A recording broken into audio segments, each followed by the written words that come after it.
Terenggiling adalah satwa yang sangat unik. Sekitar 20% dari tubuh hewan pemalu ini terdiri dari sisik yang terbuat dari keratin. Hewan ini memiliki lidah yang lebih panjang dari tubuh mereka sendiri, yang dengan lidah itu dalam 1 tahun mereka bisa memakan sebanyak 70 juta semut. Untuk memakan semut-semut itu, terenggiling akan mengunyah dengan kerikil dan duri keratin yang ada di dalam perutnya, karena mereka diciptakan tanpa gigi. Dan agar tetap aman saat memakan semut itu, terenggiling akan menutup telinga dan lubang hidungnya. Selama 4 juta tahun, terenggiling dapat hidup dengan aman dengan cara berlindung di balik sisik mereka. Sisik yang terbuat dari keratin layaknya cula badak dan kuku manusia memberikan mereka keamanan dari serangan predator. Ketika predator datang menyerang mereka, terenggiling akan menggulung diri mereka di balik tameng alaminya.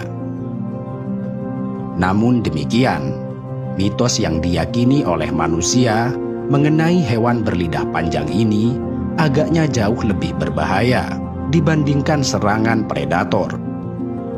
Keyakinan manusia bahwa sisik terenggiling bisa mengobati berbagai penyakit telah menggiring hewan ini ke arah kepunahan.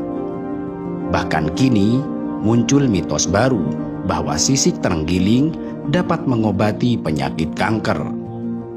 Padahal manfaat pengobatan menggunakan sisik terenggiling belum terbukti secara ilmiah. Selain sisiknya, daging terenggiling juga diminati para pedagang karena dinilai bermanfaat bagi kesehatan dan menunjukkan status sosial dari si pemakan. Di Asia Timur, memakan daging janin terenggiling dianggap sama bergengsinya dengan memakai mantel dari bulu asli.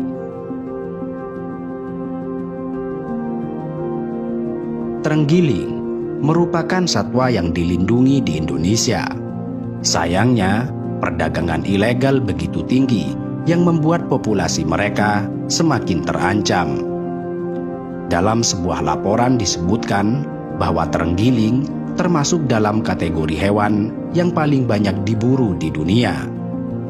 Kondisi ini dipicu harga terenggiling yang sangat tinggi, selain habitat yang rusak karena alih fungsi hutan yang merajalela.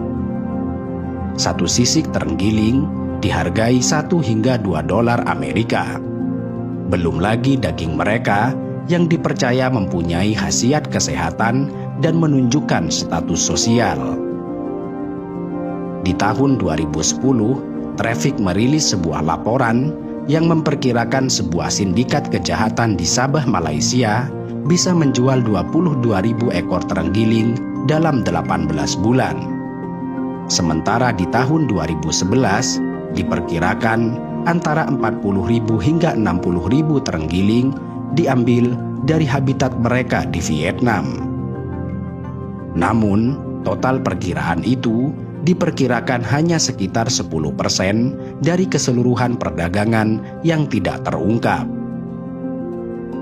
Perdagangan produksi dari terenggiling ini dipicu oleh 2 negara, yaitu Vietnam dan Cina, yang juga menjadi pemicu perdagangan gelap cula badak, gading gajah, kulit, serta produk turunan dari harimau. Semua penyebab musnahnya terenggiling, baik itu perdagangan satwa, hilangnya habitat, minimnya perhatian dan penangkapan, membuat keberadaan satwa ini semakin berbahaya.